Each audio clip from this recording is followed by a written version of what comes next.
ಮಿತ್ರರಿಗೆ ಜೈ ಭೀಮ್ ಲಾನ್ಸ. ನನ್ನ ಗಮನದ ಶೀರ್ಷಿಕೆ ನನ್ನನ್ನು ಹೀಗೆ ಚಿತ್ರಿಸಬೇಕಾಗಿದೆ. ನನ್ನ ಗಮನದ ಶೀರ್ಷಿಕೆ ನನ್ನನ್ನು ಹೀಗೆ ಚಿತ್ರಿಸಬೇಕಾಗಿದೆ. ಮೊನ್ನೆ ಚರಿತ್ರೆಕಾರ ಭೇಟಿಯಾಗಿ ನನ್ನನ್ನು ನೋಡಿ ನಕ್ಕು ತುಟಿಬಿಚ್ಚಿ ಸಿದ್ಧಾರ್ಥ ರಾತ್ರಿಯಿಂದ ಎದ್ದು ಜಗವನ್ನು ಬಿಟ್ಟು ಬುದ್ಧನಾಗಲು ಹೊರಟನೆಂದು ಹೀಗೆ ಹೇಳಿದ. ನಾನು ಯಾರಿಗೂ ಹೇಳದೆ ಯಾವ ರಾತ್ರಿಯಿಂದ ಎದ್ದು ಹೋದವನೂ ಅಲ್ಲ, ಜಗವನ್ನು ಬಿಟ್ಟು ಬಿಟ್ಟವನೂ ಅಲ್ಲ. ನನ್ನ ಕುಟುಂಬ ಪರಿವಾರ ತಂದೆ ತಾಯಿಗೆ ನಮಸ್ಕರಿಸಿ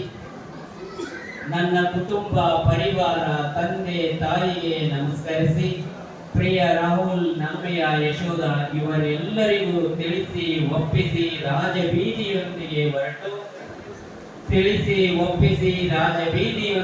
ಹೊರಟು ಕೇರಿಯ ಸುಜಾತಳೊಂದಿಗೆ 4 ಸಂಗತಿಗಳನ್ನು ಹಂಚಿಕೊಂಡು ಹುಟ್ಟು ಸಾವು ತಿಳಿದುಕೊಳ್ಳಲು ಜಗದೊಳಗಿರುವ ಕೋಡಿಯೊಳಗೆ ಸೇರಿಕೊಂಡೆ.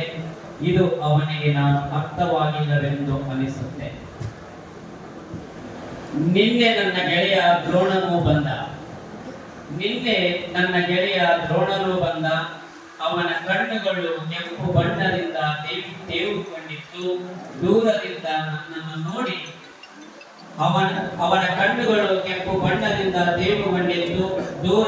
ನನ್ನನ್ನು ನೋಡಿ ಬುದ್ಧ ಜ್ಞಾನ ಪಡೆಯಲು ಮರದ ಕೆಳಗೆ ಕೆಂಪು ಬಣ್ಣದ ನೀರು ಬರಿಯಲ್ಲಿ ಕೇಸರಿ ಉಡುಪು ಧರಿಸಿ ಸನ್ಯಾಸಿಯಾದನೆಂದು ಹೇಳಿದ.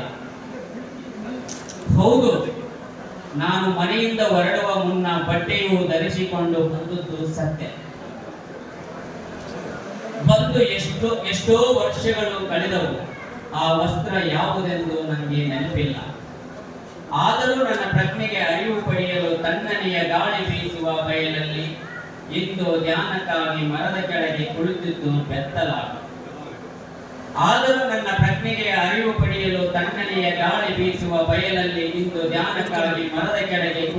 ಬೆತ್ತಲಾಗಿ. ನದಿಯ ನೀರು ಆಕಾಶ ಬಣ್ಣವಾಗಿತ್ತು. ಅವನು ಹತ್ತಿರ ಬರಲಿಲ್ಲ, ಈ ನೆಲ ಸ್ಪರ್ಶಲಿಲ್ಲ. ಅವನ ಕಾಮಲೆ ಕಣ್ಣಿಗೆ ಬಣ್ಣವಾಗಿಯೇ ಉಳಿದೆ. ಹಿಂದೂ ಸಾಂಸ್ಕೃತಿಕ ಚಿಂತಕ ಇದು ಬೌದ್ಧ ಧರ್ಮ ಎಂದು ನನ್ನ ಶರೀರವನ್ನು ಸುಂದರವಾಗಿ ಕೆತ್ತಿಸಿ ಸುತ್ತುವರೆದ ಕೋಟಿಯನ್ನು ಕಟ್ಟಿ ಇವನೇ ಬುದ್ಧ, ಆಶೆ ದುಃಖಕ್ಕೆ ಮೂಲವೆಂದು ಹೇಳಿದನೆಂದ. ಹೌದು, ನಾನು ಯಾವುದನ್ನು ವಿರೋಧಿಸಬೇಕೆಂದು ಲೋಕಜ್ಞಾನಕ್ಕಾಗಿ ನನ್ನವರೊಂದಿಗೆ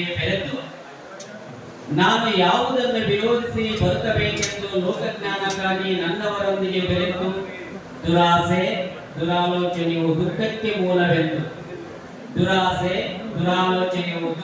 ಮೂಲವೆಂದು ಜುಬೇರಿನೊಂದಿಗೆ ಹಂಚಿಕೊಂಡು ಧಮ್ಮಪಾನ ಚಕ್ರದ ಬಯಲ ದಾರಿಯಲ್ಲಿ ಬಯಲಾದೆ. ಇದು ಅವನಿಗೆ ಅರ್ಥವಾಗದೆ ಹೀಗಾದೆ. ಆತನು ಜುಬೇರಿಯನನ್ನು ಭೇಟಿಯಾಗಲಿಲ್ಲ.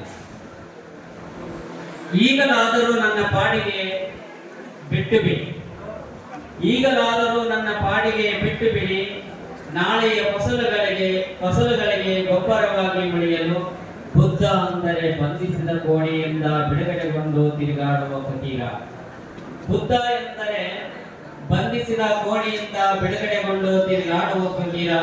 ಜ್ಞಾನ ಜೋಳಿಗೆ ಮಾಡಿಕೊಂಡು ಕತ್ತಲು ಬೆಳಕು ಭಿನ್ನ